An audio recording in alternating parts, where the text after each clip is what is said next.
Hi, I'm David Himmelfarb, Managing Partner of Himmelfarb-Pruzanski.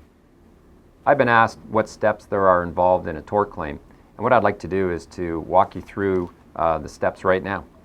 So the first thing you need to do is you need to find a lawyer because a lawsuit has to be filed, and lawyers are skilled at drafting lawsuits, understanding your claim, whether you have a tort claim right off the bat. If you do, then understanding your claim and setting out what your losses or potential losses will be in the future. You want to make sure that your lawsuit is filed in the court as fast as possible to ensure that your claim gets to settlement and that you get properly compensated as fast as possible. If you wait, it's only going to delay your compensation. And if you go to a lawyer who doesn't do anything with the claim for quite some time and then eventually files it a year later, that doesn't do anything for you either. So you want to make sure that you're going to, when you do meet a lawyer, that you're going to find a lawyer that's going to say to you, hey, thanks for coming in and giving us all the information. We're going to get your claim filed today or tomorrow. So that ensures that you get properly compensated as quickly as you can. All right, so after the lawsuit is filed, the next major step that you'll be involved in is something called the examinations for discovery. An examination for discovery is an out-of-court procedure. So it's not court, but you will be asked to come and meet with the lawyer for the insurance company, or for the tortfeasor, the person who's at fault. And that lawyer is going to ask you all sorts of questions about how the accident happened and also what type of injuries you sustained. And they'll also ask you questions about what type of losses that you've actually sustained as a result of your injuries. Now, they don't do this in a vacuum. What we do from the time, the first day that we meet you, we start requesting all of your information from, employers, treating doctors, income tax returns. All these things are coming into us, and we're feeding them to the insurance company's lawyers so that they have a full understanding of who they're dealing with and what type of injuries that you've sustained, so that when they get to the examination for discovery, they understand what your case is about. We also, before you get to the examination for discovery, we're setting the framework for your case.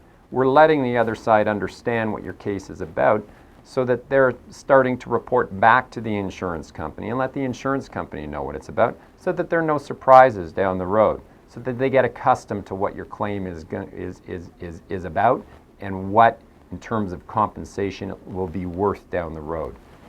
We prepare you fully for your examination for discovery.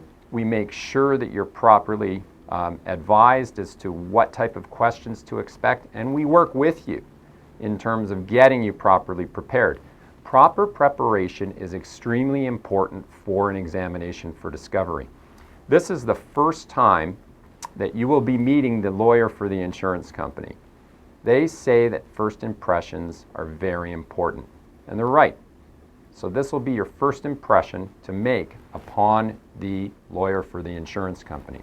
That lawyer just doesn't meet you and ask questions. That lawyer is going to report back to the insurance company, and that lawyer is going to advise the insurance company how much he believes or she believes your claim is worth.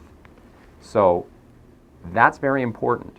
If the lawyer for the insurance company doesn't like you, doesn't believe you, thinks you're being evasive, thinks you're exaggerating your claims, that's not good, because that report back to the insurance company is going to be a negative one. We make sure and we work with our clients to ensure that there is no negative treatment of your claim. In fact, we make sure that you are ready for that examination for discovery. The next major step in your case after the examination for discovery is mediation. We ensure that that's the next step before pretrial, after examinations for discovery. Sometimes we're able to get the mediation even before the examinations for discovery with scheduling, but most times the insurance company will want to have that question and answer period through an examination for discovery. But after that, mediation is the most important thing that will happen in your case. Our statistics show that about 85% of cases settle at mediation. So mediation is an extremely important day. And what we do is we work right from day one to ensure that we have properly quantified your case so that when we do go to the mediation, that we leave no stone unturned and that you get full and proper compensation for all the losses that you've sustained as a result of the accident.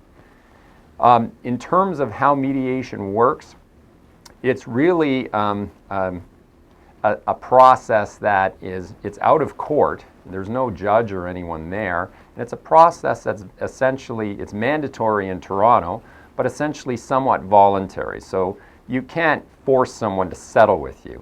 We can mandatorily make them show up in Toronto for mediation, but they don't have to settle with you. So we have to start from day one to let the insurance company understand how serious your case is, how serious your losses are, and to motivate them to want to settle with you.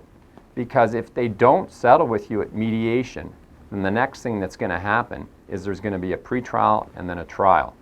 And if the insurance company does not want to go to pretrial and trial because it will add up costs for them and they know that they're going to be exposed to more cost and that they're going to be exposed to the risk of a trial, and they know that you have a lawyer that can conduct a trial and can beat them at a trial, then they will want to show up at that mediation and they will want to pay you what your case is worth, and you will be properly compensated. So our experience is about 85% of our clients' cases will settle at the mediation, which is a very, very high rate. There are some cases, a small percentage, that don't settle at mediation for a number of reasons. Those cases then go to a pretrial conference with a judge. And what will happen at that pretrial is essentially the judge will want to know what the cases are about and will express opinions as to what the judge feels the case should be worth. And that can help in certain circumstances. It can help try to convince the insurance company that they've missed the boat in terms of how much they've quantified the case, what they've reserved the case to be at. And sometimes a pretrial can be quite helpful, that the insurance company's lawyer will go back to the insurance company and say, well, the judge thinks it's worth more than what we put up at mediation, and therefore we should probably put up a bit more money to make it settleable.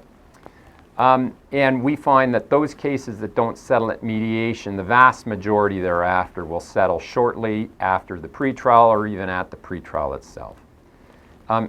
Lastly, if you can't settle your case up to this point in time at the pretrial, then there is a trial.